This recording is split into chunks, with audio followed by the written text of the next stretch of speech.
Welcome, friend. If you're listening to this story late at night or in one of those quiet moments when your heart feels a little heavier than usual, then you've come to the right place. This isn't a space for noise or rushing.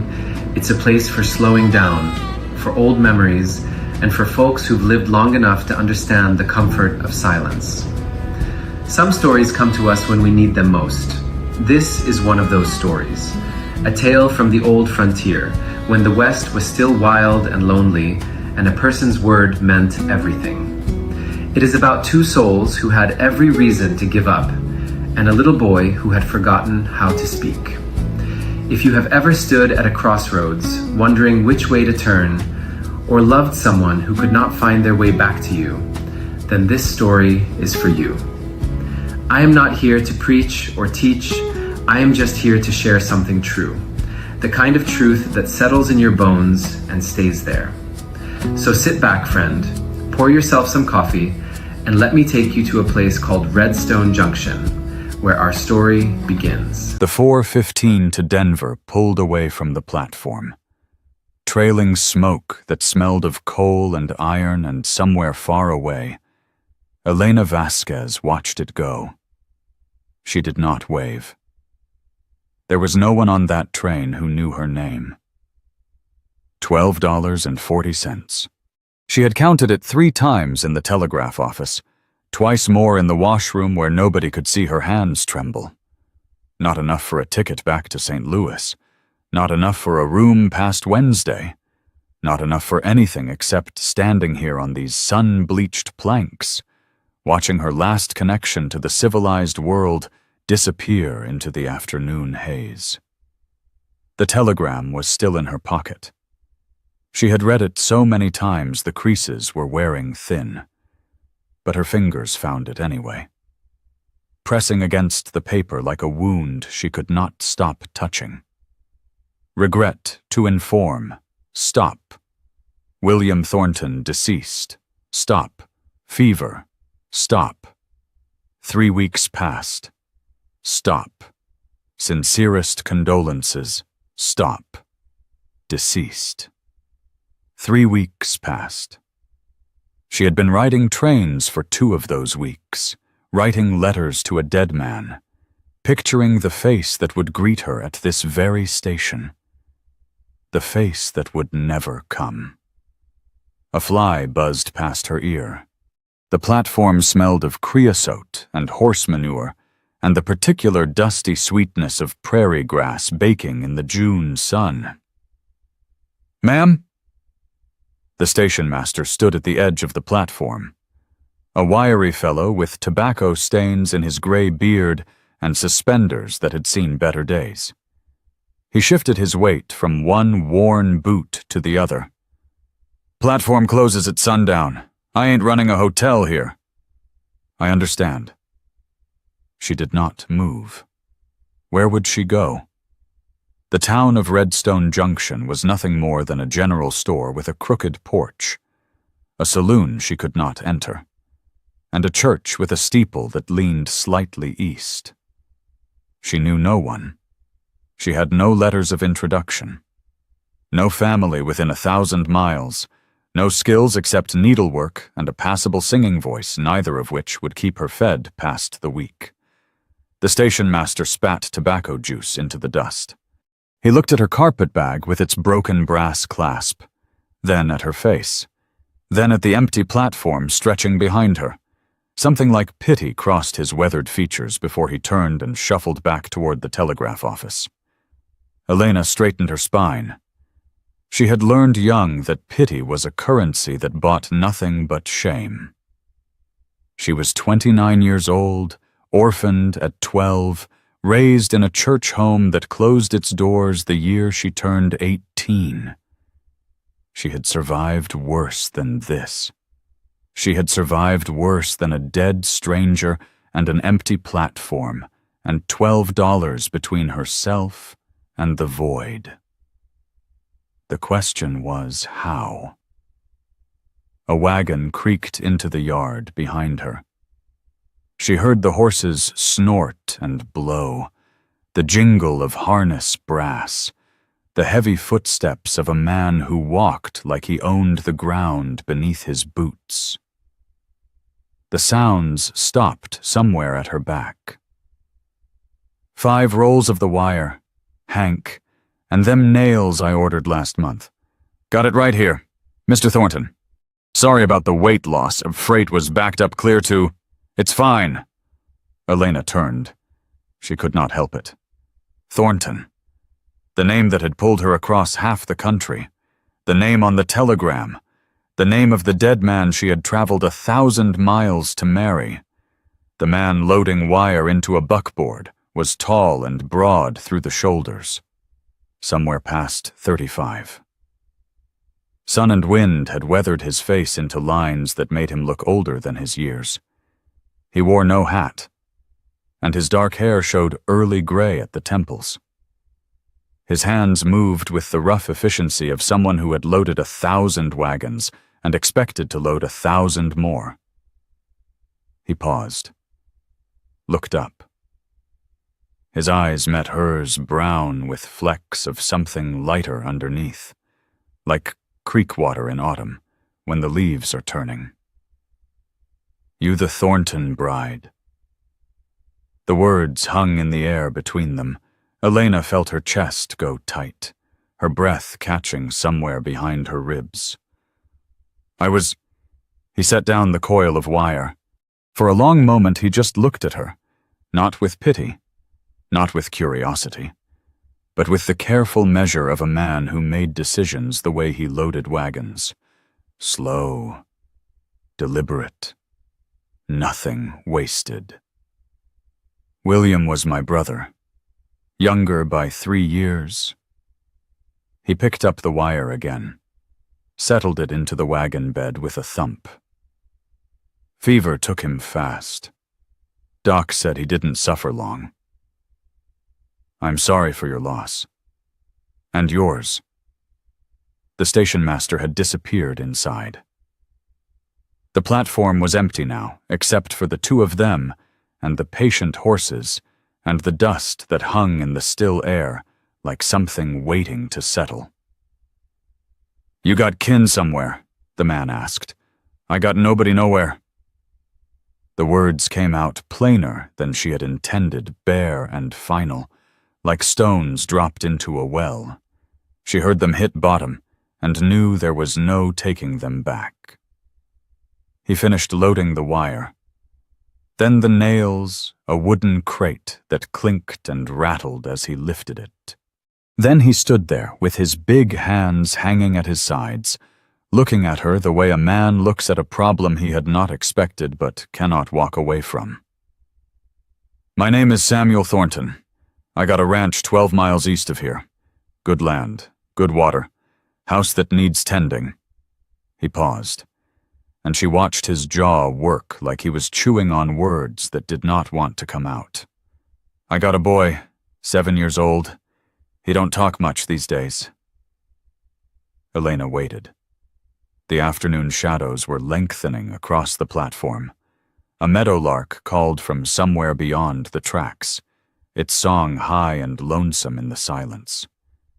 It ain't charity, Samuel said. I need help. You need a roof.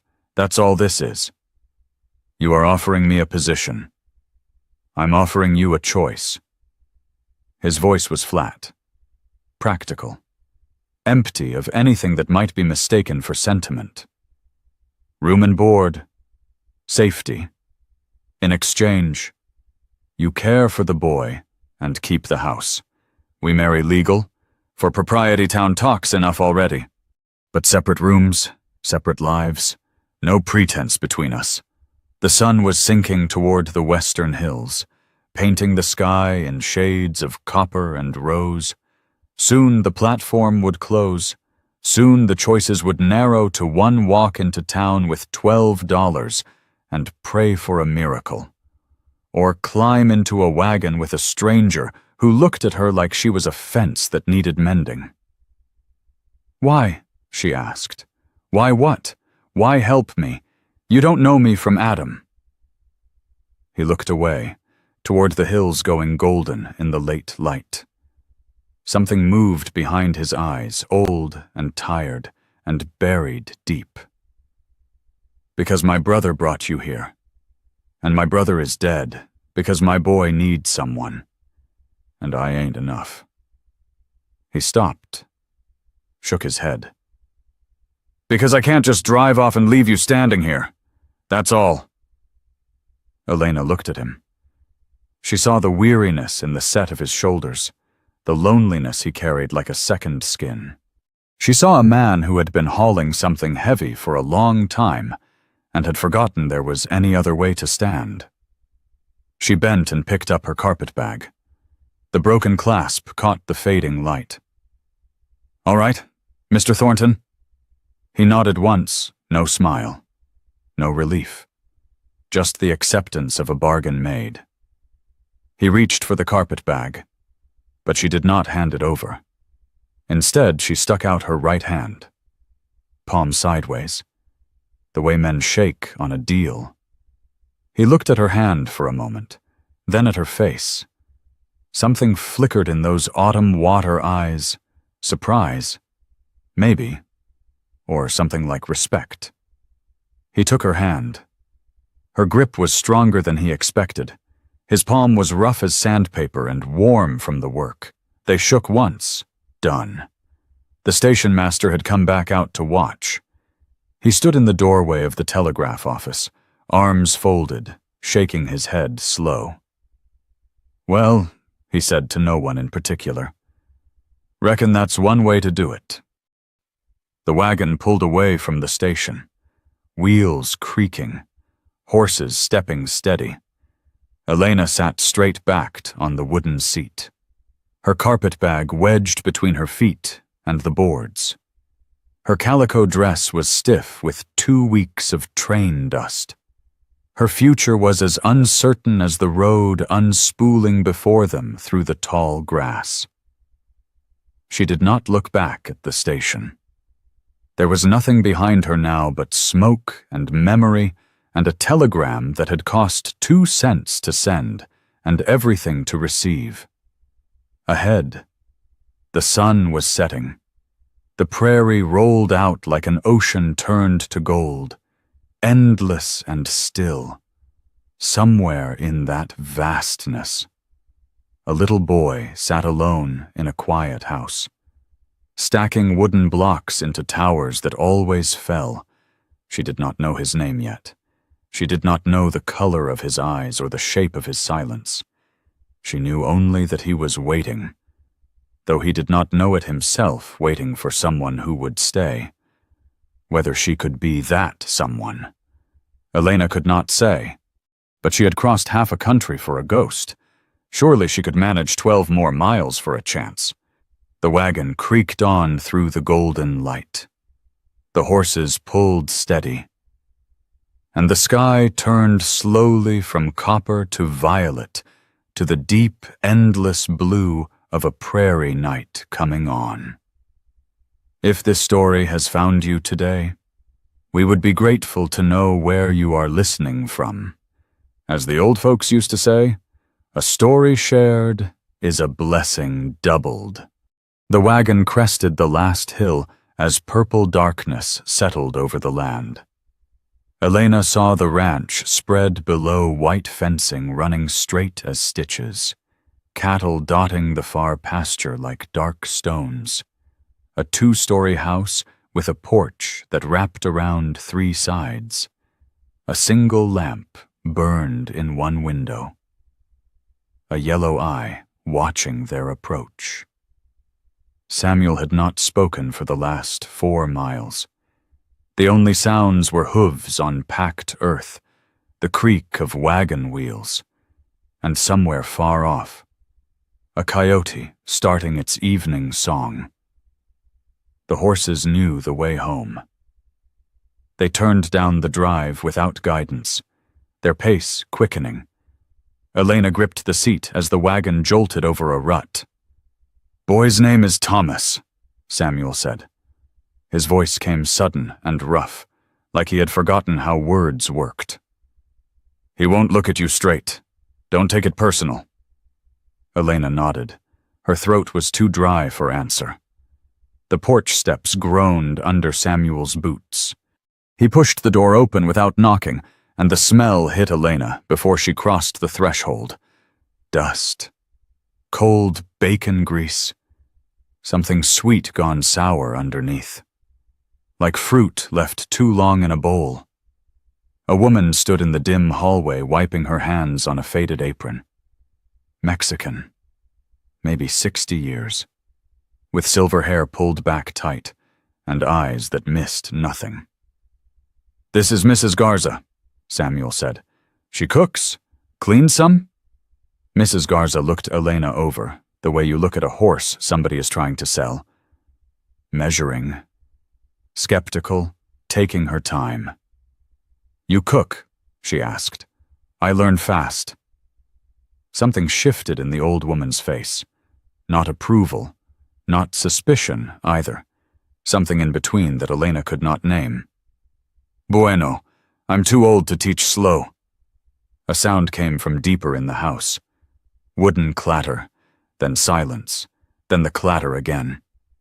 Elena looked past Mrs. Garza down the dim hallway.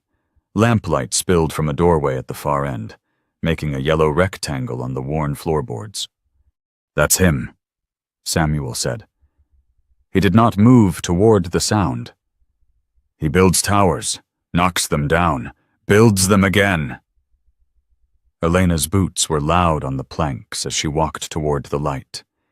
Each step announced her. Each step brought her closer to whatever waited in that room. She stopped in the doorway. A small boy sat in the corner with his back to her. Wooden blocks lay scattered around him like fallen soldiers. His hands moved stacking, but his thin shoulders were too still, too careful. The stillness of a creature that had learned the world could take things without warning. He did not turn around. Elena watched his narrow back rise and fall with each breath. Watched his small fingers place one block on top of another, precise as a watchmaker, quiet as snow falling. The tower grew, 5 blocks, 6, 7. Then it fell. The blocks tumbled across the floor with a sound like dry bones rattling. Thomas did not rebuild. He sat frozen, hands empty in his lap, staring at the scattered pieces. Elena knew that stare. She had worn it herself for 3 weeks straight on train platforms, in boarding house rooms, reading a telegram until the words turned to nonsense. It was the stare of someone waiting for something that would never come back. She opened her mouth to speak. Though she did not know what she meant to say, Samuel's hand closed around her arm. "Not tonight," he said quietly. "Give him time." He led her back down the hall, up a narrow staircase, to a small room at the end. A bed with an iron frame, a washstand with a chipped basin, a window that looked out over darkness.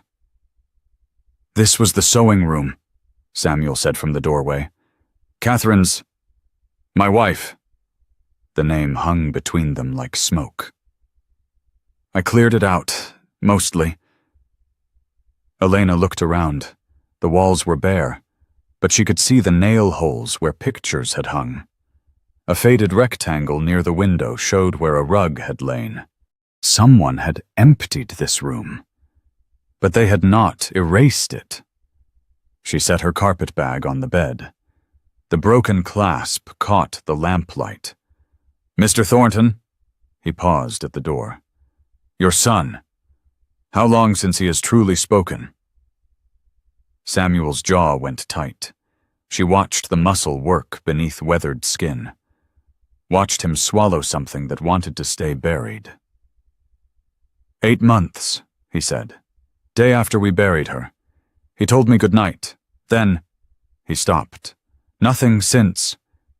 He left without saying good night himself. His footsteps faded down the stairs.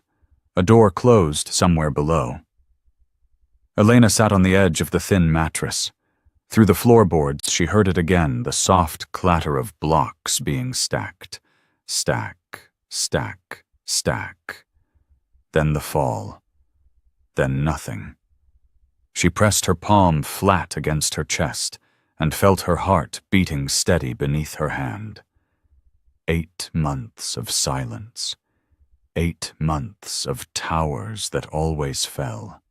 What had happened to that boy's mother? What kind of death could steal a child's voice so completely?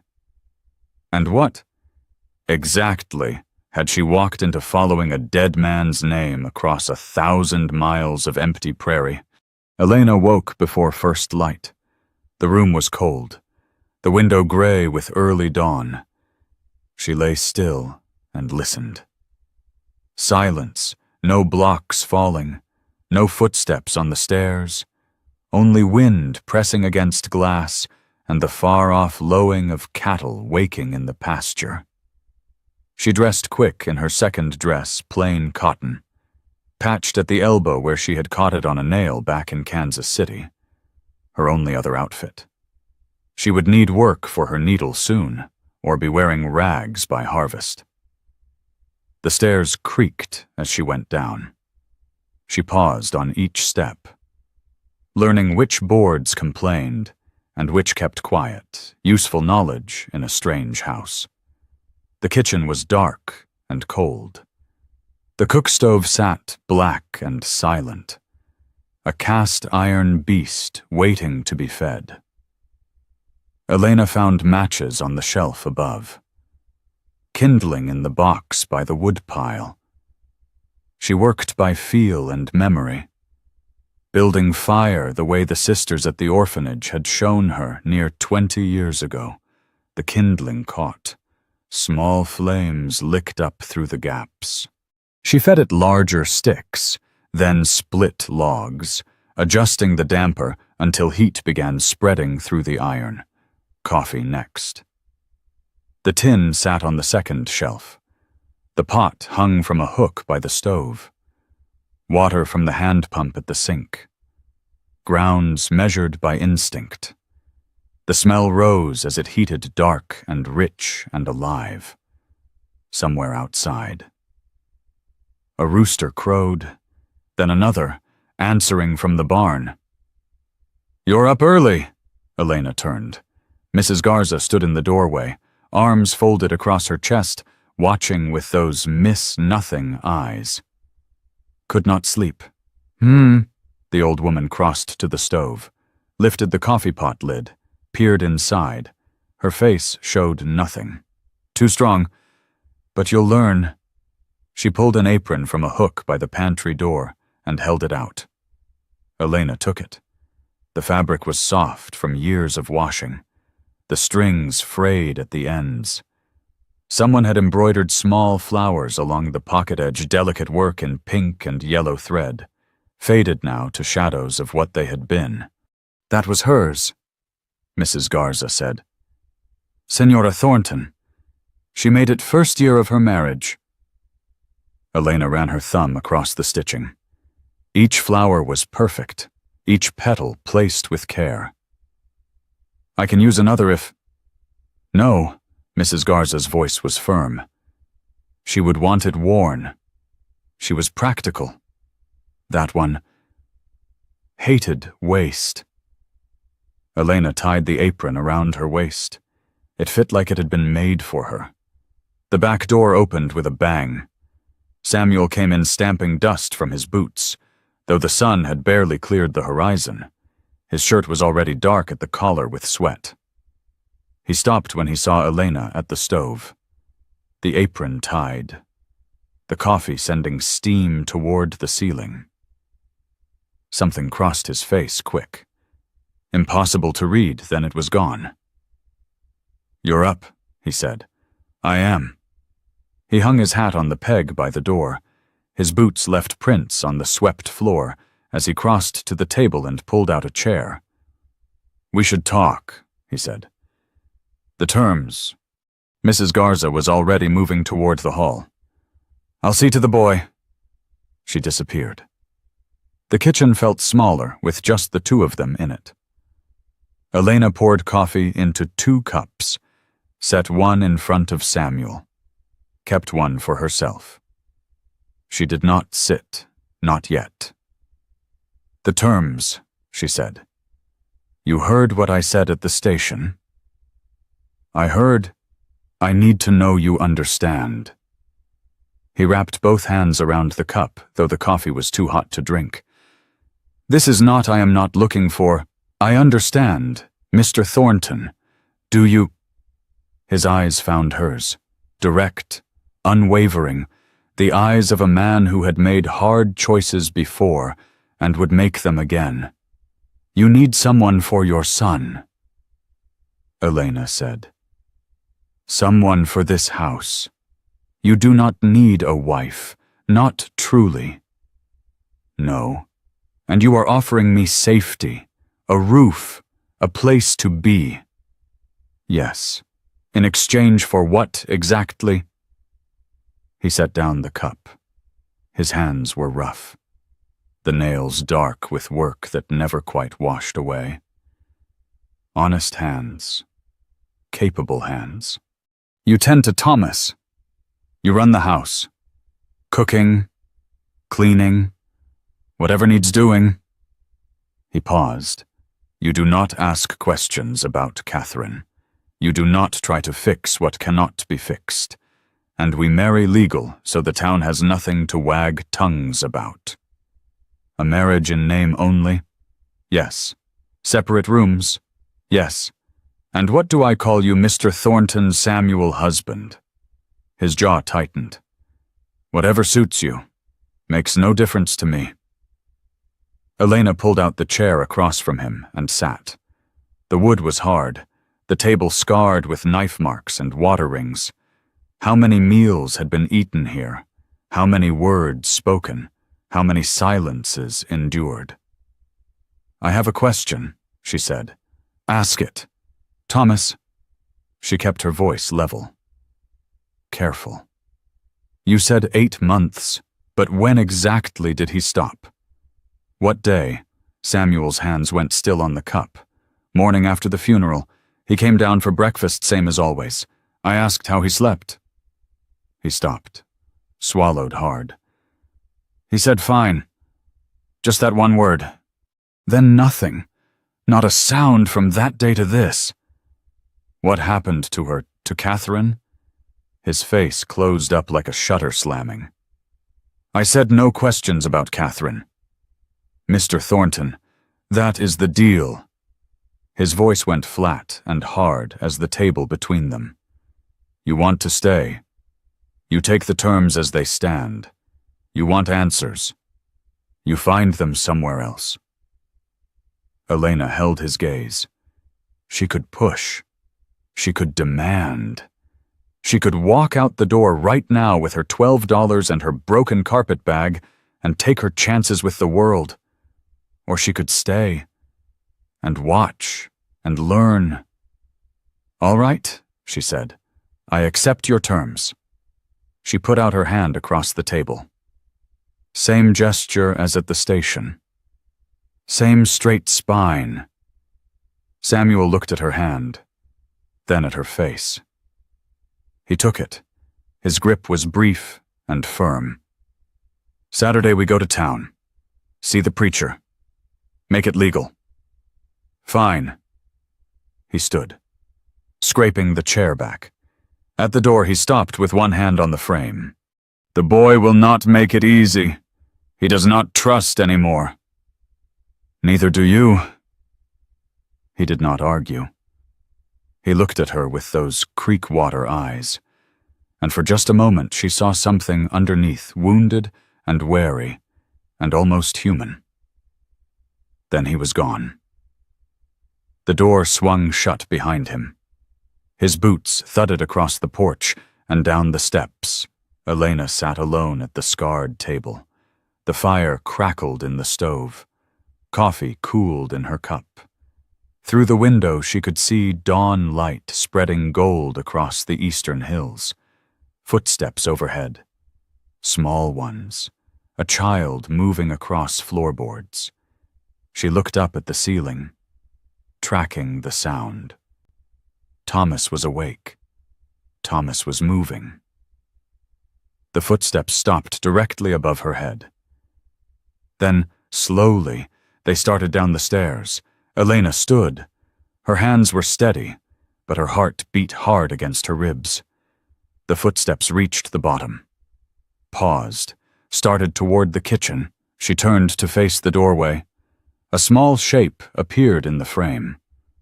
Pale face, dark hair falling across his forehead, eyes the color of his father's, but emptier, older than any 7-year-old's eyes should be. Thomas Thornton stood looking at her. Not through her. At her. Seeing her for the first time. In his hand, gripped so tight his knuckles had gone white, was a woman's handkerchief. White cotton, edged with lace, embroidered with the same small flowers that decorated the apron Elena wore. And it smelled of lavender. Faint, almost gone. But there, 2 weeks passed. Elena learned the rhythms of the house the way she had once learned hymns, through repetition, through patience, through the slow gathering of small certainties. Coffee at dawn. Before the rooster finished his rounds, bread dough mixed and set to rise by the time the sun cleared the barn roof. Lamp wicks trimmed and chimneys cleaned before supper. The stove fed steady through the day, banking coals at night. She did not push Thomas, did not corner him with questions or crowd him with attention. She simply moved through the same rooms he moved through, steady as a clock, predictable as sunrise. The boy watched her. She felt his eyes on her back, when she kneaded dough at the big table, when she swept the porch boards clean, when she hung wet sheets on the line strung between the house and the old oak tree. He never came close, never spoke, but he watched. Mrs. Garza noticed. "He follows you," she said one morning, elbow deep in dishwater, like a barn cat deciding whether to bolt or beg scraps. "He is just curious. Curious is good. Curious means something's still alive in there."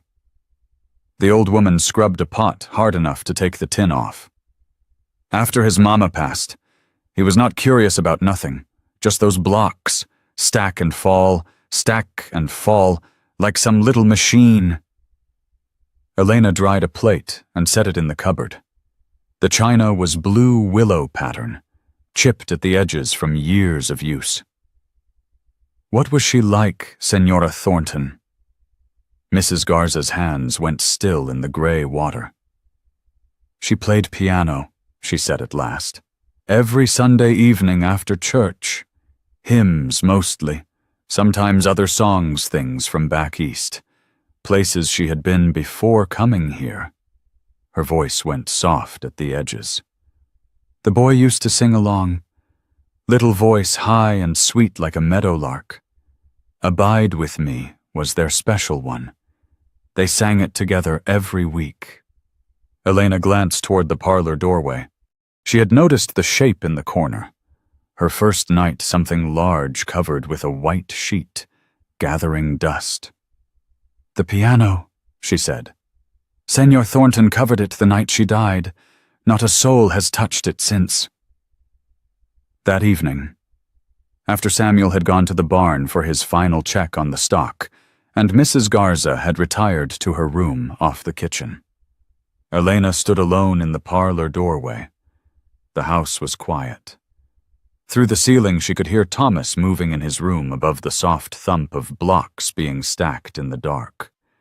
The sheet hung white and ghostly in the lamplight from the hall. Dust lay thick on its folds, undisturbed for 8 months. Elena crossed the room. Her footsteps sounded too loud in the silence. She stopped before the shrouded shape and stood there with her hand raised, fingers hovering over the fabric. "What are you doing?" The voice in her head was sharp. "This is not your house, not your piano, not your grief to disturb." But her hand was already moving, already gripping cloth, already pulling. The sheet slid away like skin peeling from a healing wound. Beneath it, the piano stood waiting, rosewood cabinet dulled with neglect, ivory keys gone yellow at the edges. A hymnal sat open on the music stand, the pages soft and wavy from humidity. Elena lowered herself onto the bench. The wood was cold through her thin dress. She placed her fingers on the keys. Not pressing yet, just feeling the slight give of ivory against her fingertips. She had learned piano at the orphanage. Nothing fancy. Simple hymns to accompany Sunday services. Just enough to be useful. Her right hand found a chord. C major. The first shape any child learns. She pressed down. Sound filled the room rich and full, though the upper notes rang slightly flat from months without tuning. A piano that had been silent too long, remembering how to sing. Elena played the opening bars of "Abide with Me." Slow, careful. Her fingers found the notes from some deep place below memory. She made it through the first verse before she heard them. Footsteps. Soft. Careful. The footsteps of someone trying hard not to be heard. She did not turn around, kept her eyes on the yellowed keys, her ears tracking the small sounds behind her. The footsteps stopped. Near the doorway. Close. She finished the verse. Let the last chord fade to silence. Still, she did not turn. "I will play again tomorrow evening," she said quietly, to the empty air. "If you want to listen." No answer. Not a sound. Then soft as a held breath, the creak of a floorboard, the whisper of bare feet retreating on wood. The footsteps went up the stairs and faded into the rooms above. Elena sat alone at the piano, hands resting on silent keys. Her palms were damp. Her pulse beat quick in her throat. She had not looked, had not turned around, had given him the choice to stay or run. He had run, but he had come first. That was the thing that mattered. He had come. The next evening she played again. Same hymn, same slow, careful notes. The footsteps came again, stopped in the same spot, listened. This time they stayed longer before retreating. The third evening. Elena heard something different, a soft thump, like a small body settling against the doorframe. She played all 4 verses straight through. When she finished, the quality of silence behind her had changed. Fuller somehow. Inhabited. She still did not turn. "Your mama had a beautiful piano," she said to the darkness over her shoulder. "I reckon it missed being played." Nothing. "I am not near as good as she was, I am certain of that, but I can try." Still nothing. "Good night, Thomas." The footsteps retreated, slower this time, reluctant. Elena allowed herself a small smile in the empty room. The next morning she found something outside her bedroom door, a single wooden block set square in the center of the threshold. Red paint worn at the corners from years of small hands. She picked it up, turned it over. Such a small thing. Such a simple offering. The first thing Thomas had given anyone in 8 months. She carried it downstairs, tucked in her apron pocket, and said nothing about it to anyone. Some gifts were too fragile for words. That afternoon she brought water to Samuel in the north pasture. The sun stood high and brutal, the air thick with dust and the green smell of cattle. She found him bent over a fence post, setting wire, his shirt black with sweat. "Mrs. Garza thought you might be thirsty." He straightened slow, pressing one hand to the small of his back, looked at the jar in her hand, then at her face. Something moved behind his eyes, surprise maybe, or suspicion, but he took the water without comment. He drank the whole jar without stopping. His throat worked with each swallow. When he finished, he dragged his sleeve across his mouth and handed back the empty jar. "Thank you." 2 words, more than he usually offered. Elena nodded and turned to go. "The piano," he said. She stopped, did not turn around. "I heard you playing. These last few nights." "I am sorry. I should have asked before." "No." His voice was rough, but not angry. "It is fine. She would have—" He stopped, started again. "Catherine would have wanted it played. She could not stand silence." Elena turned then. Samuel was staring at the fence post, not at her. His hands gripped the wire cutters, knuckles white. "Thomas listens," she said. "He stands in the doorway, does not come in. But he listens." Samuel's hands went still. "He does, every night now, stays a little longer each time." For a long moment, Samuel said nothing. Cattle lowed somewhere beyond the rise. Wind stirred the dry grass with a sound like whispered secrets. A hawk circled slow overhead, riding the heat. "Keep playing," he said finally. "Whatever you want to play, just keep at it." He turned back to his fence. The conversation was over. Elena walked back toward the house, the empty jar swinging loose in her hand. Sun beat down hot on her shoulders, but she paid it no mind. Something was shifting in this place. Something small and slow and careful, like a green shoot pushing up through cracked ground. She felt it in the way Thomas lingered in doorways now, watching her with those old young eyes. Felt it in the way Samuel found reasons to come to the house more often for coffee, for water, for tools he had forgotten.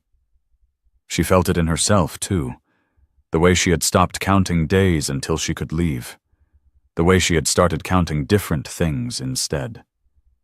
A wooden block on a threshold, a jar of water accepted without suspicion, a hymn played in an empty room while a silent boy listened from the shadows. Small mercies, ordinary gifts, the things that put a broken house back together, one tiny piece at a time. Elena reached the kitchen door and paused with her hand on the latch. Through the window glass, she saw Thomas sitting at the table. Mrs. Garza had set him to shelling beans from the garden, and his small fingers worked through the pile quick and steady, splitting pods and dropping pale beans into a cracked bowl. He looked up, saw her through the glass. The corner of his mouth twitched. Just barely, just for an instant, not a smile, not quite, but close, closer than yesterday. Elena pushed open the door and stepped into the kitchen's warm bread smell. "I hear you are good with beans," she said. Thomas looked down at his work. Fingers kept moving, steady and sure. "The brown hen laid 2 eggs today," Elena went on, crossing to the sink to wash out the jar. "I have been calling her Mabel. She is lazy as sin, but she tries." She was filling silence, and she knew it. Talking low and easy the way you talk to a spooked horse. No quick moves, no loud sounds. Thomas's fingers paused on a bean pod. Elena kept her back to him. kept washing, kept the words coming gentle. The spotted one gave us 3. I do not have a proper name for her yet. Maybe you could think of one. Silence stretched thin as wire. Then, quiet as dust settling, Penny. Elena's hands went still in the water. Penny, she repeated. Careful. That is a fine name. Mama named her. His voice was rusty, creaking, like a gate too long unopened. Before. Elena turned off the pump, dried her hands slow on her apron, turned around even slower, the way you move when any sudden thing might shatter what has just begun. Thomas was watching her. His eyes were wet, but the tears stayed put. Your mama knew her chickens, Elena said. He nodded once. A real nod. A child's nod. Then he looked back at the beans. His fingers started moving again. The moment passed. But it had been real. It had happened.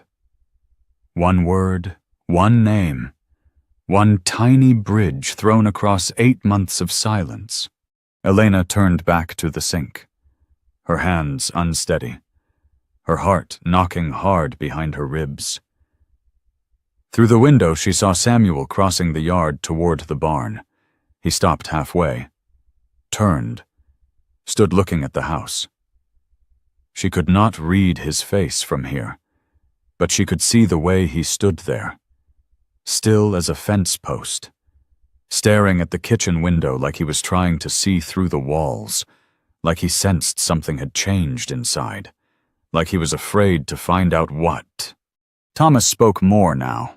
Not much, not often, but enough. Short sentences, questions about small, ordinary things.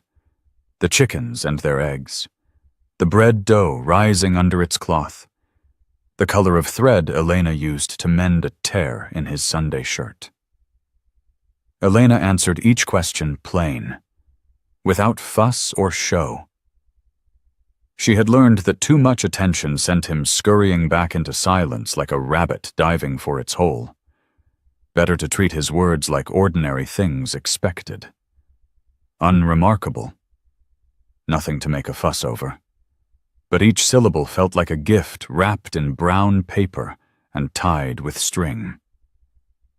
The 3rd week brought changes she had not looked for. Samuel started coming to the house during daylight hours, not just for water or coffee, but for reasons he could not seem to name. He would stand in the kitchen doorway, turning his hat in his hands, watching Elena roll out biscuit dough or scrub the big iron pot. Need anything from town? He asked one morning, his voice gruff as gravel. Thread, if they have it, brown, and sugar. The tin is near empty. He nodded, did not leave. Elena looked up from the dough, flour dusting her forearms to the elbow. Something else. His jaw worked. That familiar motion, like chewing on words that did not want to come loose. The boy, he said finally. He talked to you. Mrs. Garza said so. He did. What did he say? Elena's hands kept working the dough. Push, fold, turn, the rhythm steady as a heartbeat. He named a chicken, Penny, said his mama gave her that name. Samuel's knuckles went white on the hat brim. That is plenty, Mr. Thornton. That is more than plenty. He stood there another moment, watching her hands shape the dough. Then he turned and left without another word. The screen door banging shut behind him, Elena let out a breath she had not known she was holding. That afternoon she took Thomas to the henhouse. The building was small, weathered gray as driftwood. Straw scattered thick across the dirt floor. The smell hit her at the door feathers and droppings and the warm animal musk of living things. Dust motes floated golden in the light, slanting through cracks in the boards. Thomas hung back at the threshold. His bare feet curled against the worn wood.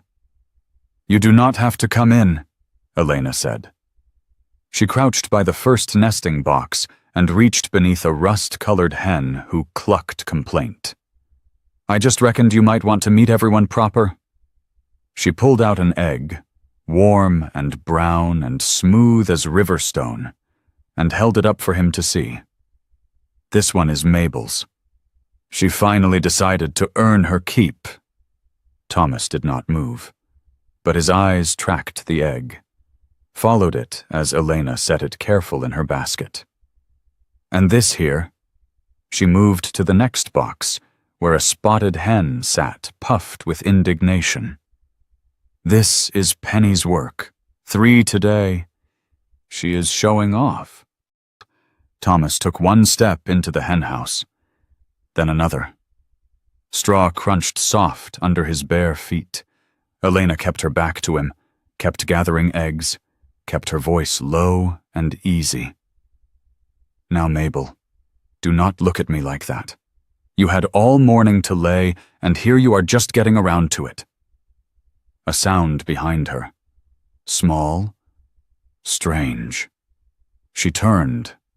Thomas stood in the middle of the henhouse, thin shoulders shaking. For one terrible moment, she thought he was crying. Then she saw his face. His mouth open, his eyes squeezed shut. He was laughing. Silent laughter, soundless, but real.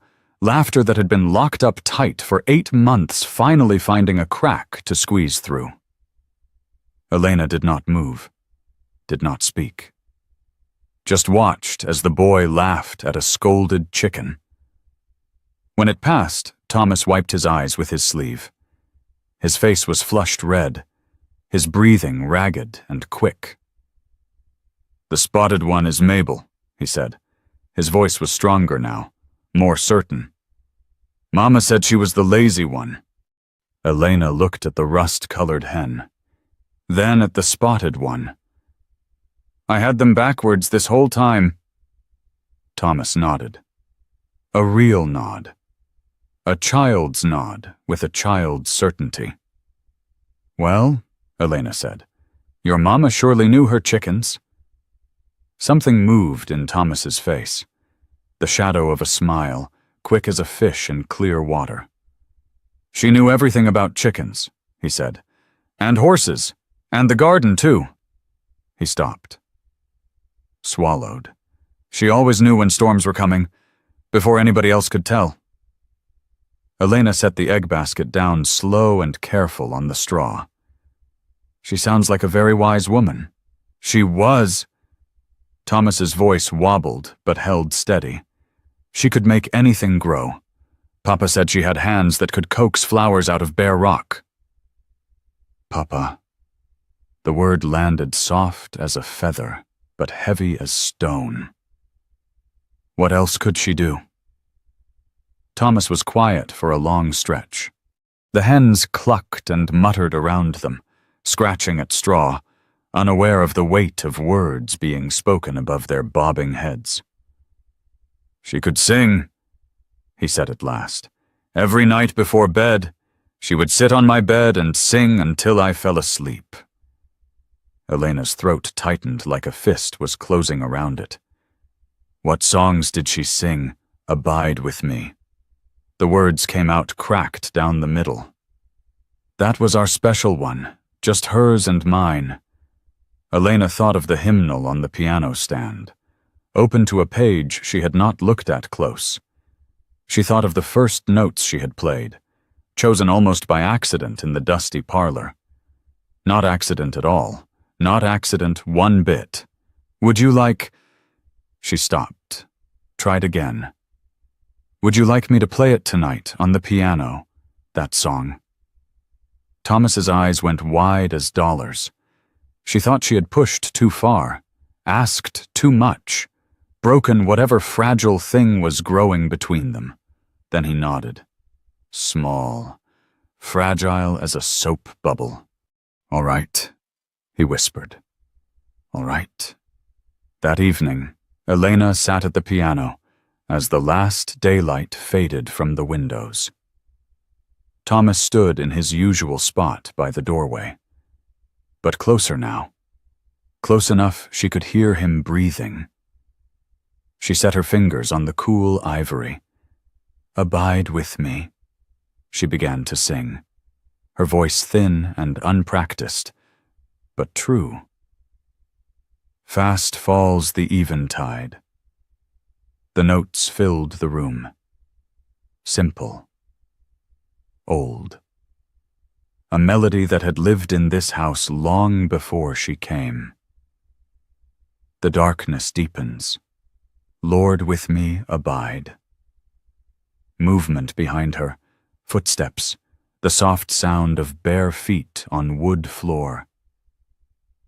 When other helpers fail and comforts flee. Something warm settled onto the bench beside her. A small body. Trembling. "Help of the helpless. Oh, abide with me." And then another voice joined hers. Thin, rusty, breaking on every other note, but real, true, alive. Thomas was singing. Elena's fingers stumbled on the keys. She caught herself, kept playing, forced her hands to remember what her mind had lost. They finished the verse together. The last note hung trembling in the lamplight. Neither moved. Elena looked down at the boy beside her. Tears ran down his face, but he was not sobbing, just leaking, grief pouring out of him like water through a cracked jug. "I miss her," he said. "I miss her every single day." Elena did not think. She put her arm around his thin shoulders and pulled him close against her side. He did not fight. He leaned in. His small body shook. His tears soaked through her dress to the skin beneath. "I know," she said into his hair. "I know you do." They sat that way while darkness gathered thick around them, the piano silent, the house still, the lamp burning low on the parlor table. Elena did not hear the footsteps in the hallway, did not see the shape standing still in the shadows beyond the doorway. But Samuel was there. He saw his boy weeping in a stranger's arms, saw the child who had not made a sound in 8 months crying for the mother he had lost. Something behind his ribs, something locked tight, since the night he covered that piano, began to give way like ice, breaking up on a spring river. He stepped back before they could see him. His hands shook. His chest hurt like something was pressing hard against it. He walked through the kitchen and out the back door into the dark yard. The stars were thick overhead, cold, far away. He had stood in this same spot the night Catherine died, staring up at those same stars, asking questions no one could answer. Now he stood here again, asking different questions. Who was this woman who had walked into his house and opened his boy's voice like a key turning a rusted lock? What gave her the right to sit at Catherine's piano, wearing Catherine's apron, holding Catherine's child? And why did it not feel like betrayal? Why did it feel like something else altogether? Samuel pressed the heels of his hands hard against his closed eyes. His throat burned with something he could not swallow down. Behind him, through the kitchen window, came Elena's voice, low and gentle, talking to Thomas about something simple. The chickens, maybe. The bread she would bake come morning. Simple things. Small things. The things that held a life together when everything else fell to pieces. He dropped his hands, looked back at the house. The lamp in the kitchen window glowed warm and yellow.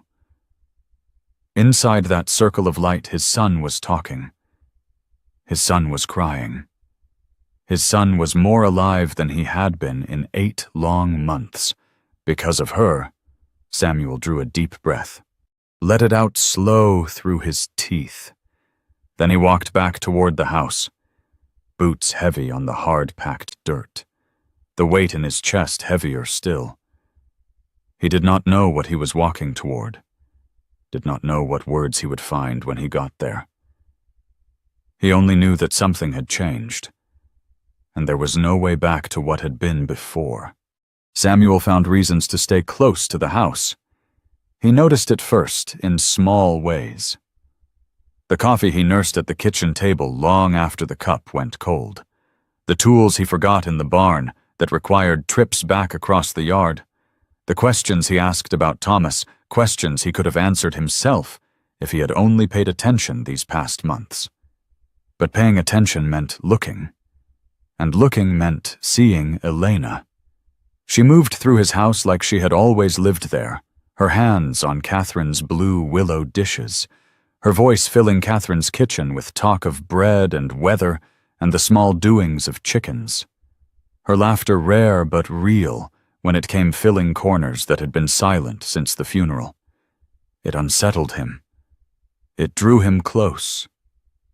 He could not tell which feeling ran stronger. One evening, he came in from the barn to find Elena reading aloud by the fireplace. Thomas sat on the braided rug at her feet, his head resting against her knee, eyes half shut. Her voice moved steady through a story about a knight and a dragon and a castle made of ice. Samuel stopped in the doorway, hat in his hands, watching. Thomas looked different. Softer somehow, the hard edges of grief worn smooth, replaced by something that looked almost like peace. Elena glanced up.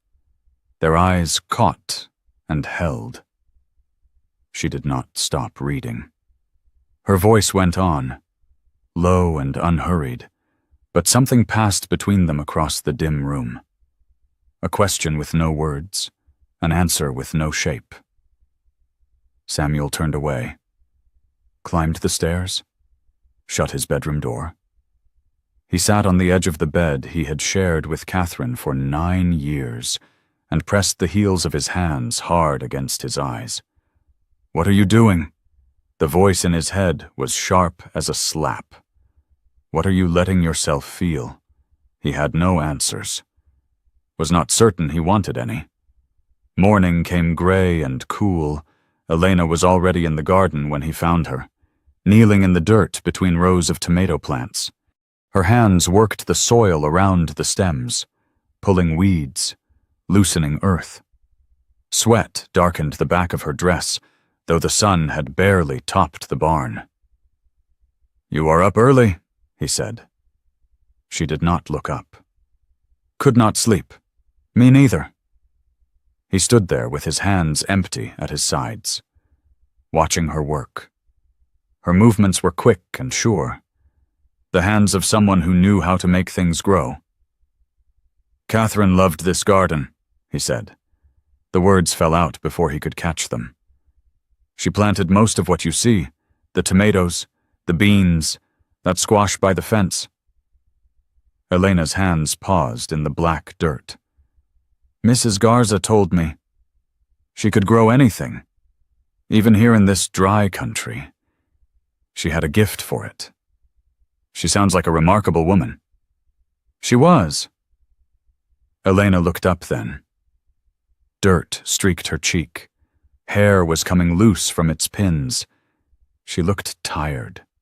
She looked real. Samuel's chest went tight as a cinched saddle. "Mr. Thornton." Her voice was careful, picking its way like a horse on rocky ground. "You do not have to—" "Samuel." She blinked. "Pardon. Call me Samuel. Mr. Thornton was my father, and my grandfather before him." A beat of quiet, then, slow as honey, Samuel. His name in her mouth, familiar and strange at once. "I wanted to thank you," he said, For what you have done with Thomas. I have not done anything special. You got him talking again. You got him singing. He stopped, swallowed against the tightness in his throat. Last night I heard him laugh. Truly laugh. First time since... He could not finish. Did not need to. Elena rose to her feet, brushing dirt from her skirt. He is a good boy. He just needed someone to listen. I should have listened. Should have been the one to... You were grieving too. The words hit him like a fist to the chest. Plain, true, no softening. I still am, he said. Quiet. Some days I wake up and forget she is gone. I reach across the bed for her, and it is empty. For just a second, I think maybe she is already downstairs making coffee the way she always did. Elena said nothing. Just stood there with morning light behind her, listening. Then I remember. His voice cracked like dry wood. And it is like losing her fresh every single morning. That is not weakness, Elena said. That is love. He looked at her, past the dirt and the sweat and the borrowed apron, past the stranger who had stepped off a train 6 weeks back with nothing but a carpet bag and a telegram. Who did you lose? He asked. Elena's face shifted. Something old and buried moved behind her eyes. Everybody, she said. My folks when I was 12. Fever took them both inside a week. The sisters who raised me after, the home I grew up in when they closed the doors. She paused. And William, a man I never met but crossed half the world to marry. Do you regret it, coming here? The question hung in the air between them. The garden was quiet. Even the mockingbird on the fence post had gone still. No, she said at last. I do not. Samuel felt something shift deep inside him, something he had been gripping tight for 8 months, refusing to look at, refusing to name. The contract, he said. The terms we agreed on. What about them? I am not certain. He stopped, started fresh. I am not sure they make sense anymore. Elena's breath caught. He heard it a quick intake, fast controlled. What are you saying? I do not know. The words came rough and honest. I do not rightly know what I am saying. I just know that when I look at you, when I see you with Thomas, when I hear you at Catherine's piano, I do not feel what I thought I would feel. What did you expect to feel? Anger, betrayal, like you were stealing her place. And instead, Samuel looked at the garden, at the tomatoes Catherine had planted, still growing strong, still putting out red fruit, putting out. At the woman who tended them now without being asked, without complaint. Instead, I feel... The words would not come. He did not have the right ones. Elena stepped closer, near enough he could smell earth on her hands, soap in her hair. Samuel. Her voice was low. I am not trying to take her place. I could not do that even if I wanted to. I know that. Then what is this? What are we doing here? He met her eyes, brown and warm and patient as good soil. I do not know, he said again. But I would like to find out. The moment stretched thin between them. The sun climbed higher. From the house came the sound of Thomas waking, his bare feet hitting the floor above the kitchen. All right, Elena said, soft as a prayer. All right. She did not touch him. He did not touch her. They just stood there in the garden dirt, Two people balanced on the edge of something neither one could name. Then Thomas's voice rang out from the kitchen window. "Elena, Papa, Mrs. Garza says breakfast is ready." "Papa?"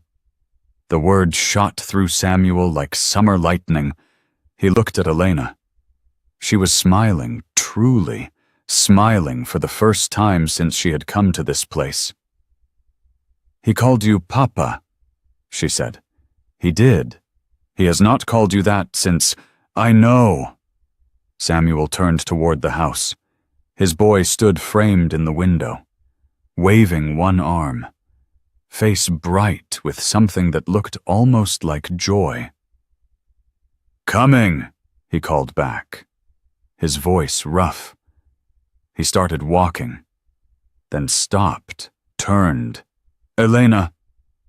She looked up, waiting. "I am glad you did not get on that train." He did not wait for an answer. He walked toward the house, toward his son, toward whatever was coming next. Behind him, Elena stood alone in the garden, hands still dirty, heart beating hard against her ribs. She looked up at the sky, blue and endless without a single cloud. Good weather, the kind that made you trust good things could happen. But something prickled at the edge of her mind, a feeling she could not name. She looked south, where the horizon met the earth in a flat, brown line. The air seemed heavier there, thicker somehow, charged with something waiting. Mrs. Garza's words came back to her unbidden. She always knew when storms were coming, before anyone else could tell. Elena shivered, though the morning was warm. She could not say what was coming, but something was, and she knew in her bones it would test everything they had started to build. A month had passed since Elena stepped off the platform at Redstone Junction. The house had found its rhythm now, breakfast at dawn, work through the heat of day. Supper as the sun went down. Laughter lived here again, rare and startling when it came, breaking through the quiet like bird song through fog. Thomas helped in the kitchen garden most mornings. His small hands pulled weeds with careful attention, and his voice still rough at the edges but growing stronger, asked questions about everything under the sun. Why did tomatoes turn red when they ripened? How did beans know which way to climb? What made the squash grow so heavy it bent the vine to the ground? Elena answered each question, serious as Sunday, like they were the most important questions ever asked, because to Thomas, they were. Samuel watched from the edges of things. He found reasons to come to the house more often now, excuses that fooled no one. He lingered longer at meals. He stood in doorways with his hat in his hands. Once Elena caught him at the parlor entrance while she played piano, his face unreadable in the yellow lamplight. They did not speak of what had passed between them in the garden that morning, but something had shifted, and everyone felt the change. Even Mrs. Garza, who said nothing but smiled into her mending with knowing eyes. On the 4th Sunday of June, Samuel did something he had not done since Catherine's funeral. He asked if they might take supper out on the porch. "Evening's warm enough," he said, not quite meeting Elena's eyes. "Might be nice to watch the sun go down." Thomas looked up from his plate, eyes wide as saucers. "We have not done that since," he stopped. The unfinished words hung in the air like smoke. "Since your mama." Samuel finished quiet. "I know. I reckoned maybe it was time." They carried the table outside together, Samuel and Elena at either end, Thomas directing them with the authority of a general commanding troops. Mrs. Garza brought the food out last, roast chicken with crisp skin, fresh bread still warm from the oven, green beans from the garden that Thomas had helped pick that very morning. The sunset painted the prairie in shades of copper and rose. Cattle lowed soft in the far pasture. A hawk circled lazy overhead. riding the last warm currents of the day. Samuel sat at the head of the table. Elena sat across from him. Thomas sat between, talking without pause about the hawk and the chickens and the fat grasshopper he had caught by the barn and let go again. For the first time in near a year, the Thornton Ranch felt like home. "Papa," Thomas said through a mouthful of bread, "tell Elena about Mama and the storms." Samuel's fork stopped halfway to his mouth. "Thomas, please, it is a good story. She would like it." Elena watched Samuel's face. The struggle there was plain to see, the past pulling against the present. Old grief wrestling with something new trying to be born. "Your mama loved storms," he said at last, setting down his fork. "Most folks in these parts see lightning on the horizon and head for cover, quick. Not Catherine. She would stand right here on this porch and watch them roll in across the flats. Said it was like watching—" He stopped, swallowed hard. "Like watching creation happen right before your eyes." "She was not afraid?" Elena asked. "Never once. She used to say fear was just excitement that had not caught its breath yet." A ghost of a smile crossed his weathered face. "She was always saying things like that. Things that made no sense until you thought on them a while." Thomas was beaming bright as the sun set. "Tell her about when Mama danced in the rain." "Some other night, maybe. But Papa, some other night." The firmness in his voice closed the door on that. But something in his eyes had gone soft. A crack in the wall. Just a sliver of light showing through. Elena turned her gaze south. The sunset colors were fading now, bleeding into deeper blues and purples. But along the far horizon, something else was building. A heaviness in the air. A weight pressing down that she could feel on her skin like a hand. "Samuel." She kept her voice low. "Look at the sky." He turned. Looked. His whole body went stiff as fence wire. Along the southern horizon, clouds were piling up thick and dark. Not the soft white clouds of summer afternoons. Something else. Something that swallowed light and gave nothing back. "That came up fast," he said, half to himself. He was already pushing back from the table. His meal forgotten, his eyes scanned the sky the way a sailor reads the sea, searching for signs, calculating distance and speed. "How far off?" Elena asked. "Maybe 10 miles. Could be less." He shook his head slow. "Hard to tell with dry storms. They move different than regular weather. Dry storms. Lightning with no rain to speak of. Most dangerous kind there is out here." He was moving now, stacking plates with rough efficiency. "Fire weather. One bolt hits the wrong patch of grass, and the whole prairie goes up in smoke." Elena's stomach clenched tight.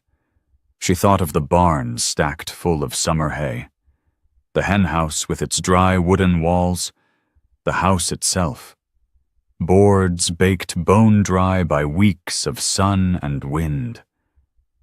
"What do we do? Get ready."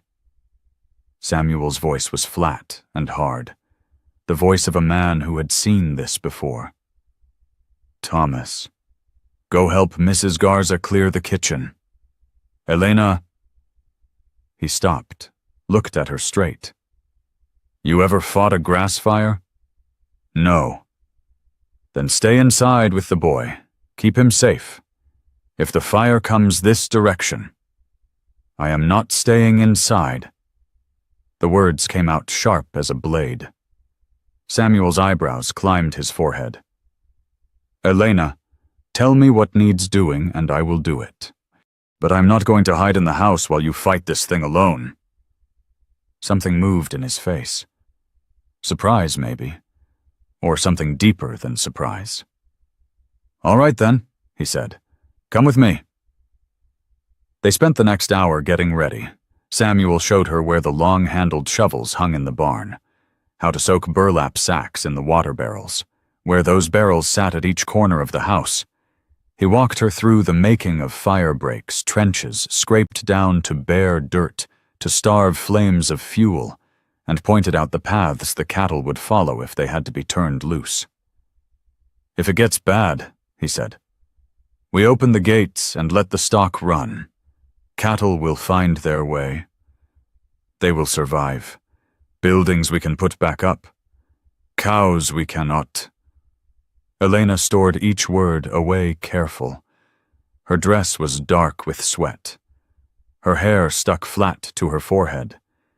The air grew heavier with each passing minute, thick and hard to breathe. The first lightning flickered white on the horizon, just as the last daylight died. Thomas stood on the porch with Mrs. Garza, watching. His small face was pale as milk in the gathering dark.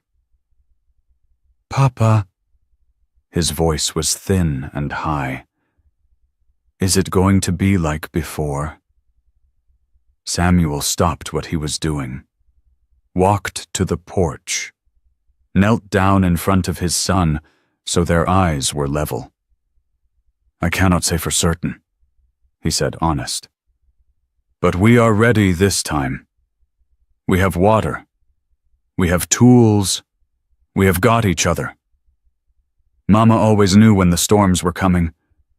Thomas's voice cracked down the middle. "She could feel them before anyone. She said the air tasted different." Samuel's jaw went tight as a trap. "I remember, son. She went to check the creek that night." The words poured out now like water through a broken dam. "Because she knew the storm would fill it up fast. She went out to move the calves to higher ground and she did not come back." Elena's heart clenched like a fist closing. Flash flood. Catherine had drowned in a flash flood, trying to save livestock during a storm. Samuel had been in town, buying nails, 10 pounds of nails. The pieces fell together with terrible weight. Samuel pulled Thomas close and held him tight. Over the boy's head his eyes found Elena's across the dark yard. The look there was stripped bare, raw. The face of a man who had failed once and could not stand to fail again. "Go inside now," he said to Thomas. "Stay with Mrs. Garza. Whatever happens out here, you stay put inside. You hear me? But Papa, promise me, son." Thomas's small body shook against his father's chest. Then he nodded, his face buried in Samuel's shirt. "I promise." Mrs. Garza led the boy through the door. It closed behind them with a solid thump. Samuel stood up slow. His hands were shaking. "You should go in too," he said to Elena. "This is not your fight." "Yes, it is." "Elena, I did not come 1,000 miles to hide when things turn hard." And she stepped closer to him in the dark. "You gave me a roof over my head, a place to belong. Let me help you keep it standing." Lightning forked across the clouds to the south, bright enough to throw shadows. Thunder followed a few seconds behind a low rumble that Elena felt in her chest more than heard with her ears. Samuel looked at her for a long, quiet moment. Then he nodded once. "Stay close to me," he said. "Do exactly what I tell you when I tell you." "I will." They stood side by side on the porch, watching the storm build and spread across the southern sky. The wind was rising now, hot and dry, carrying the smell of dust and something sharp underneath, like iron, like blood before a wound opens. Somewhere out in the dark, the cattle had gone restless. Elena could hear them calling to each other, moving, bunching up the way animals do when they sense bad things coming. Samuel's hand found hers in the darkness. His grip was rough with calluses, warm despite the wind. "Whatever comes," he said low. "I am glad you are here." She squeezed back. "So am I." The first bolt of true lightning struck the earth 3 miles south. For one frozen heartbeat, the whole prairie lit up white as noon, every blade of grass, every fence post, every shadow thrown sharp and black, then dark again, darker than before. And there at the edge of sight, right where the lightning had touched down, Elena saw something that turned her blood to ice water. A line of orange light, flickering, spreading, growing wider as she watched. Fire. "Samuel," she breathed. But he was already running. The fire moved faster than Elena could have imagined. One moment it was a distant orange line on the dark horizon. The next it was a wall, a living, breathing wall of flame that swallowed dry grass like a starving beast. Wind pushed it forward without mercy, driving it toward the ranch with terrible purpose. Elena ran after Samuel, her boots pounding hard on packed earth. The heat reached her face before she made it to the north fence, a blast of furnace air that stole her breath and set her eyes streaming. "Shovels!" Samuel shouted over the roar. "By the barn door!" She veered left and sprinted for the barn. Inside, the horses screamed and kicked at their stall doors, the whites of their eyes glowing wild in the darkness. She grabbed 2 shovels, a hoe, an armful of burlap sacks from the hooks by the door. When she came out, Samuel was already at the water barrel, plunging the sacks under. His movements were quick and desperate, driven by something that looked like panic barely held in check. "We dig here." He pointed to a line 20 yards from the north pasture fence. "Fire break. Scrape everything down to bare dirt. Give the fire nothing to grab hold of." Elena drove her shovel into the ground. The earth was hard and dry, fighting back against the blade. Her shoulders screamed with the first bite. She ignored them, drove the shovel down again, and again, and again. Beside her, Samuel worked like a man possessed. His shirt was soaked black with sweat, plastered flat to his back. His breath came in harsh, ragged gasps. The fire crept closer. Elena could see individual flames now, tongues of orange and yellow licking at the grass, leaping from clump to clump like living things hunting prey. Smoke thickened the air to gray soup, turning each breath into a battle. Her lungs burned, her eyes poured water. She kept digging. Not fast enough. Samuel's voice was raw as torn meat. "Wind is pushing it too hard." A gust caught the flames and sent them jumping forward 10 feet in one bound. Embers swirled through the dark air like swarms of fireflies, landing on dry grass and spawning new blazes wherever they touched down. Elena grabbed a soaked burlap sack and ran toward the nearest spark. She beat at it hard, smothering it, feeling heat scorch through the wet fabric to her palms. Another ember landed behind her. She spun and beat that one down too. It was like fighting the ocean with a tin cup. For every flame she killed, 2 more sprang up in its place. The cattle. Samuel was running toward the pasture gate, his face black with soot in the firelight. "We have to turn them loose." Elena followed. The gate was heavy. The iron latch rusted stiff. Samuel's hands slipped twice on the metal before it gave way with a screech. The cattle bolted through the gap. A thunder of hooves, a chorus of terrified bellowing that sounded almost human. They poured past in a dark flood and scattered into the night. running from the fire, running from the smoke, running from everything that meant death. Elena watched them disappear into darkness.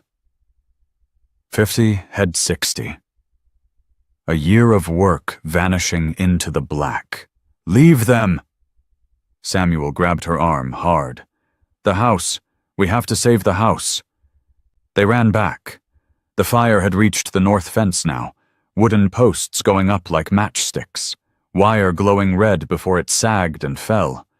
The heat was a physical force, a giant hand pressing against Elena's chest. Shoving the air from her lungs, she grabbed a shovel and kept digging.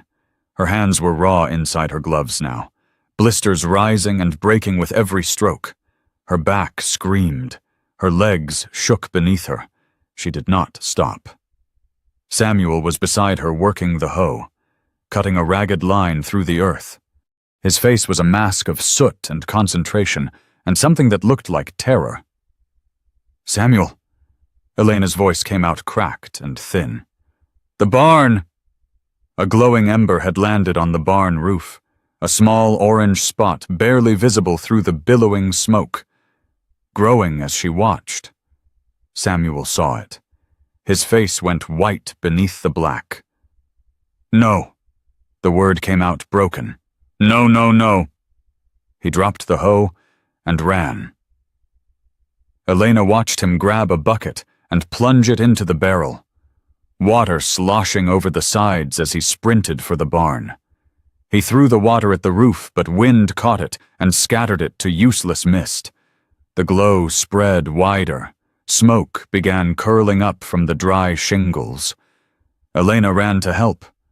They formed a desperate chain bucket to barrel to bucket, barrel to roof, throwing water at flames that seemed to laugh at their pitiful efforts. Heat drove them back step by step. Smoke choked them blind. Still they fought. A section of roof collapsed inward with a great crash. Sparks erupted into the sky like a fountain of burning stars. Samuel stood frozen in the yard, staring at the inferno, the barn where his father had taught him to ride, the barn where he had carved his initials with a pocket knife at age 10, the barn where he had asked Catherine to marry him 15 years ago. Burning. All of it burning. Samuel. Elena grabbed his arm and pulled hard. "We cannot save it. The house, we have to protect the house." He did not move. His eyes were fixed on the flames, his face slack and empty, like a man watching his own heart burn. "Samuel." She dragged him bodily away from the inferno. He stumbled after her, boots tripping on the rutted ground. The house still stood. Mrs. Garza had wet down the walls from the kitchen pump, and the boards gleamed dark in the hellish light. Thomas's pale face appeared at the window for 1 second before Mrs. Garza pulled him back from the glass. "The fire break," Elena said. "We finish the fire break or we lose everything." She picked up her shovel. Her hands were bleeding now, the blisters torn open and weeping. She could not feel the pain, could not afford to feel anything at all. Samuel stood beside her. For a long, terrible moment he did not move. Then slowly, like a man waking from a nightmare, he bent and picked up his hoe. They worked side by side in silence. The fire roared behind them like a runaway freight train, consuming the barn, the north fence, acre after acre of summer grass. But the firebreak held. Bare scraped earth stopped the flames, starved them, forced them to turn aside and seek fuel elsewhere. The wind shifted, not much, just a few degrees to the east, but enough. The fire began curving away from the house, bending toward open prairie where there was nothing to burn but more grass. Elena kept digging. Her vision blurred and swam. Her arms moved on their own, driven by something deeper than conscious thought. She had no idea how long she worked. Minutes, hours. Time lost all meaning in the smoke and heat and desperate labor. And then suddenly it was finished. The fire had passed them by. The eastern sky showed the first gray hint of coming dawn. The air still reeked of smoke and char, but the flames were distant now, burning themselves out against the empty prairie to the north. Elena dropped her shovel. Her legs gave way beneath her. She sat down hard in the dirt she had dug, the fire break she had carved with bleeding hands, and could not make herself get up again. Samuel collapsed beside her. His face was black as coal, his eyes red and streaming, his breath coming in harsh, broken gasps. He looked like a man who had been beaten down, dragged through mud and ash, and left for dead. They sat there in the ruined dirt surrounded by the wreckage of the night. The barn still smoldered behind them, nothing left but a skeleton of charred beams pointing at the sky like accusing fingers.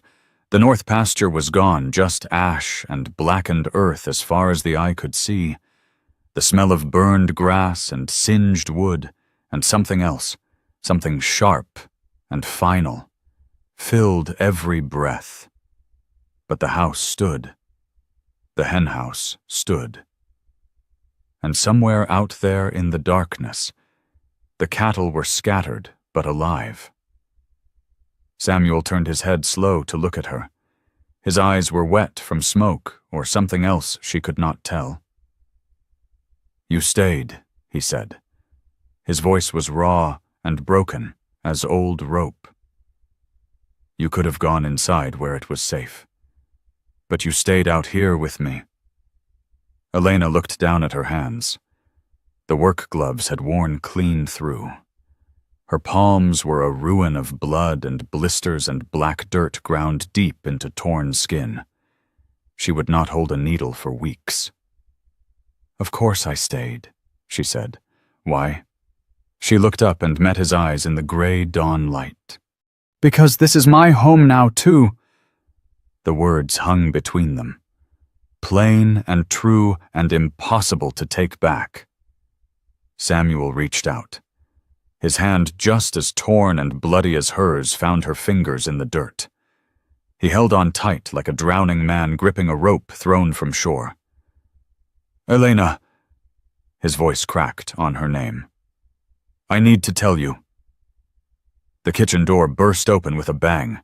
Thomas flew out barefoot in his nightshirt, racing across the ash-covered yard with Mrs. Garza calling after him. He threw himself at both of them, arms around Samuel's neck, one hand gripping Elena's ruined sleeve, and held on with the fierce, desperate strength of a child who had spent the whole night watching the world burn down around him. "Don't leave," the words poured out between sobs. "Don't leave, don't leave, don't leave." Samuel pulled him close with one arm. His other hand still gripped Elena's fingers in the dirt. "Look at me, son." Thomas looked up. His face was wet with tears, his eyes swollen red, his small body shaking like a leaf in a storm. "I am right here," Samuel said. "We are both right here. You hear me? We are not going anywhere. Not me, not her, none of us."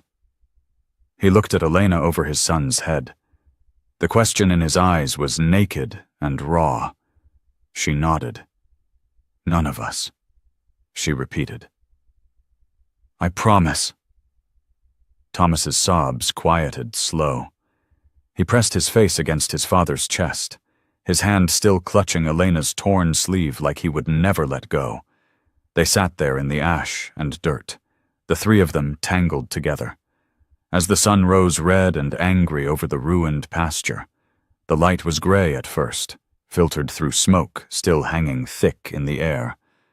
Then it warmed to gold, then to copper, then to the full blazing light of a new prairie morning. Mrs. Garza appeared in the kitchen doorway. She took in the scene, the burned barn, the blackened fields, The three figures huddled together in the dirt like survivors of a shipwreck and crossed herself slow. "Gracias a Dios," she whispered. "Gracias a Dios." She went back inside without another word. A moment later, Elena heard the familiar clatter of pots, the squeak of the pump handle, the ordinary sounds of breakfast being made, life going on, despite everything, because of everything. Samuel stirred against her. His hand released hers, slow and reluctant, and he pushed himself to his feet with a groan, lifting Thomas with him. "We should get you cleaned up," he said to the boy. "Get some food in you." Thomas's arms tightened around his neck. "I want to stay with you." "I know, but Elena and I need to check what is left, see what we can save." "Can I help?" Samuel looked down at his son's ash-streaked face, his red-rimmed eyes, his desperate, fierce need to be useful. "Yeah," he said soft. "Yeah, you can help." He set Thomas down gentle. The boy reached immediately for Elena's hand. She took it. His small fingers were cold, even in the warm morning air. Together, the three of them walked toward what remained of the barn. The structure was nothing but ruin, now collapsed beams, smoking ash, twisted metal that had once been hinges and tools and tack. The smell was thick enough to choke on. But as they came around the corner, Elena stopped dead. The garden, Catherine's garden, the fire break had curved around it. The tomato plants still stood tall, red fruit gleaming bright in the morning sun. The bean poles were untouched, green vines climbing toward the sky. The squash sprawled fat and heavy across the dark soil, not a leaf singed, surrounded by destruction. The garden had survived. Thomas saw it too. He dropped Elena's hand and ran forward, touching the tomato plants like he needed to prove they were real. "Papa!" He turned back with wonder on his face. "Papa, look! The garden made it." Samuel stopped beside Elena. His throat worked hard, but no words came out. "She would have liked that," he finally managed. "Catherine, she would have said the garden was too stubborn to burn." Elena looked at the vegetables growing green and alive in the middle of all that black ruin.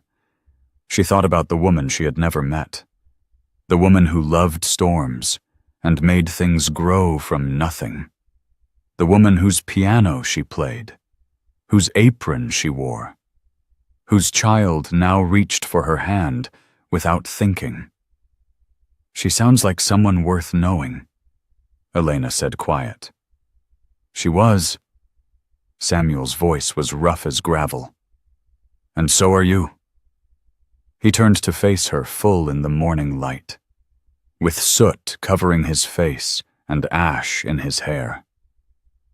He looked 10 years older than his age, but his eyes were clear and bright with something that looked like hope. "When this is over," he said, "when we have rebuilt, I want to talk proper, about what this is between us, about what it could be." Elena's heart beat hard against her broken ribs. "All right," she said. "I would like that." Thomas's voice rang out from the garden. "Elena, come quick. The squash got so big." She smiled, a real smile, the first one in what felt like forever. "Coming," she called back. She started toward the garden, toward the boy, toward whatever was waiting on the other side of all this ruin.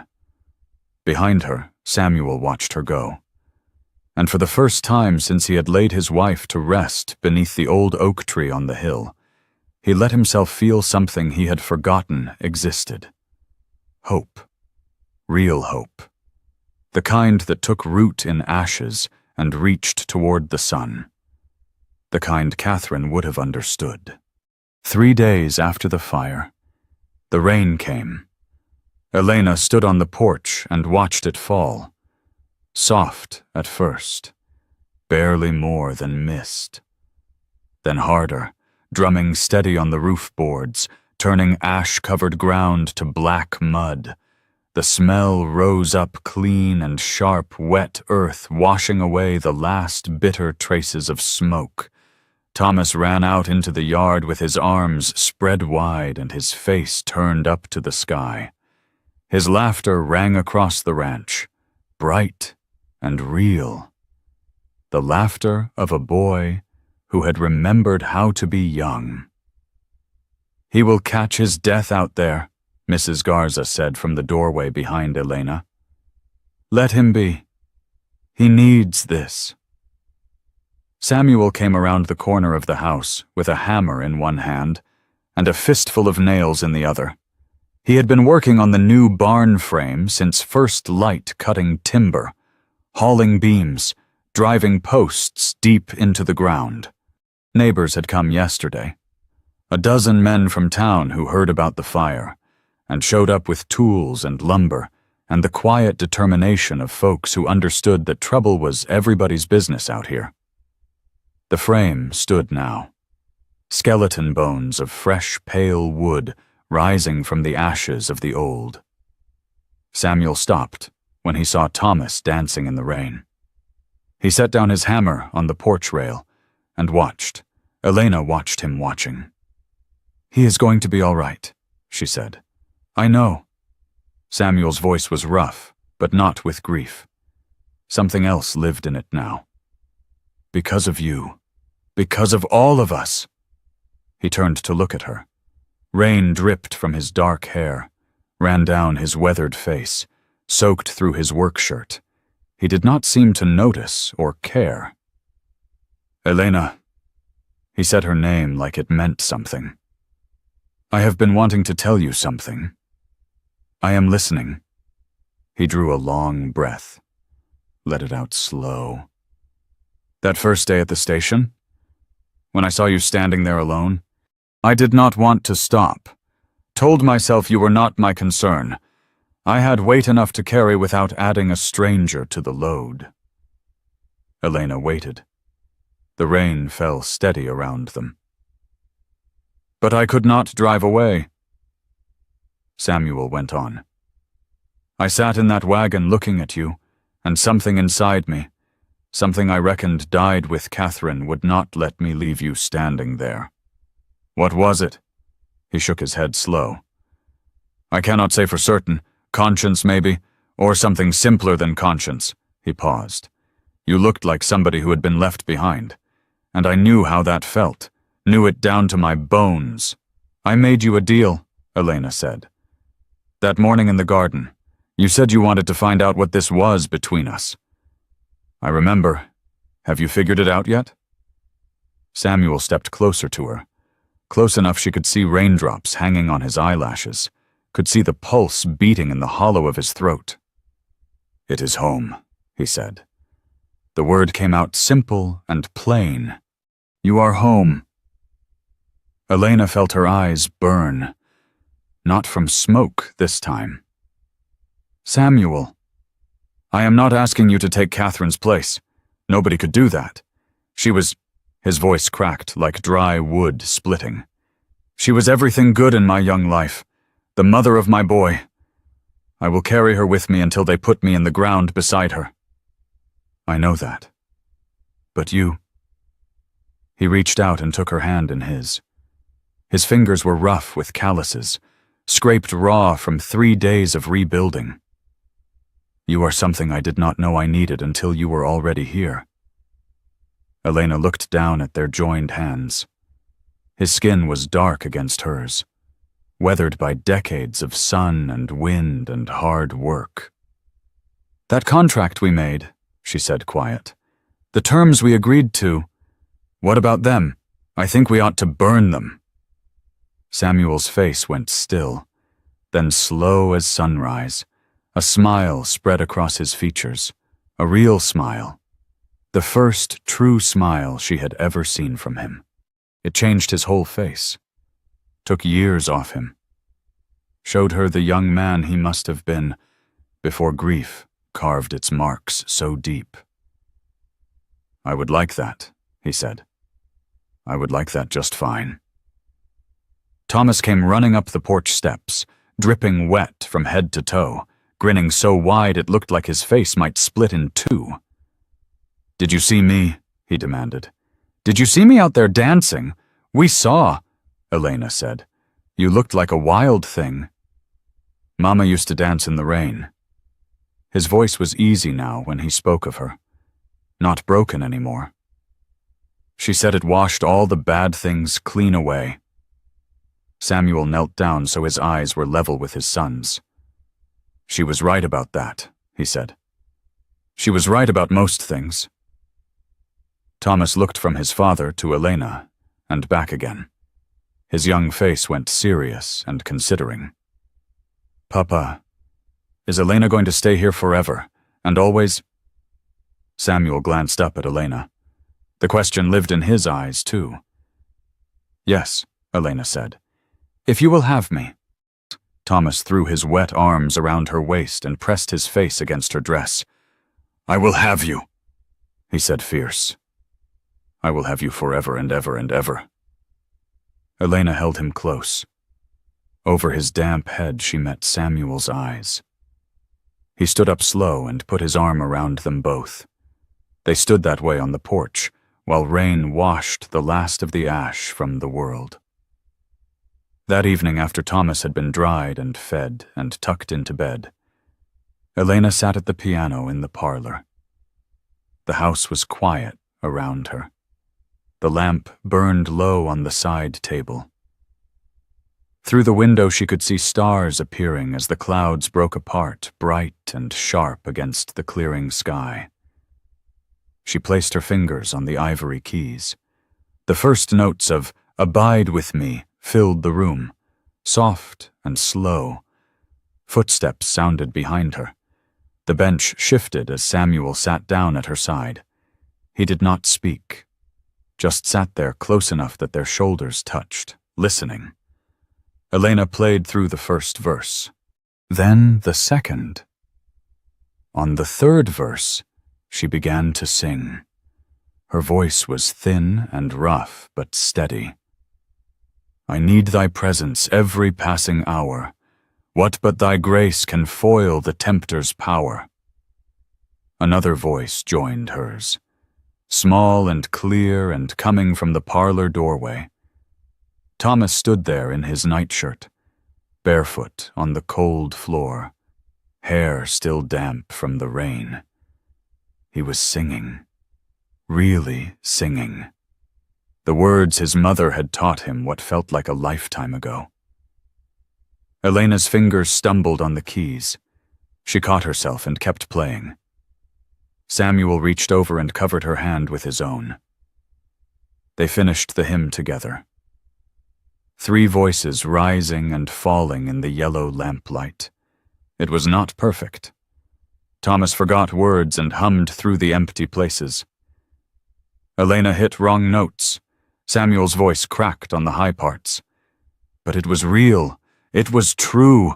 It was theirs. When the last note faded, Thomas padded across the room and climbed up onto the bench between them. He leaned his head against Elena's arm, heavy with sleep. "I am glad you came here," he said drowsy. "I am glad you did not get on that train and go away." Elena smoothed his damp hair back from his forehead. "So am I," she whispered. "So am I, sweetheart." Samuel put his arm around them both. The lamp flickered low. Outside the window, the prairie stretched away into darkness, scarred by fire, but already beginning the slow work of healing. In a few weeks, green shoots would push up through the blackened earth. The grass would come back. The cattle would find their way home. The new barn would rise strong from the ashes of the old. And in this house that had been so silent and cold for so long, there would be music again. There would be laughter. There would be the ordinary sounds of a family learning how to live. Elena closed her eyes. She thought of the woman who had stood alone on a wooden platform in Redstone Junction, counting coins, waiting for nothing and no one. That woman was gone now, burned away like dry grass in a fire. In her place stood someone new, someone who had traveled 1,000 miles chasing a ghost and found something better, something solid and true. A home, a family, a love she had not known she was looking for until it found her. Thomas's breathing deepened into sleep. His small hand lay curled and trusting in her lap. Samuel looked at her over the boy's head. "Thank you," he said quiet. "For what? For staying, for fighting beside me, for all of it." Elena leaned across Thomas's sleeping form and kissed Samuel's cheek. A soft kiss, a promise of more to come. "Thank you for stopping that day," she said, "at the station. Thank you for not driving on past." He smiled that new smile of his. "I could not have done that," he said. "Something would not let me." "What something?" He reached out and touched her face, his rough fingers gentle against her skin. "I reckon it was her," he said. "Catherine, I reckon she sent you to us when we needed you most." Elena did not know if she believed in such things, but sitting here with this man and this child, in this house full of music and lamplight, she thought perhaps it did not matter what she believed. Some things were true whether you believed them or not. "We should put him to bed," she whispered. "I will carry him up." Samuel lifted Thomas careful in his arms. The boy stirred, but did not wake. Elena followed them up the narrow stairs to the small room where Thomas had spent 8 months building towers that always fell. The room looked different now. Drawings tacked up on the walls, books stacked by the bed, the red wooden block sitting proud on the windowsill where Elena had placed it weeks ago. Samuel laid his son down gentle and pulled the quilt up to his chin. He bent and kissed the boy's forehead. Elena stood in the doorway, watching. "This is my family now," she thought. "This is where I belong." Samuel crossed the room to stand beside her.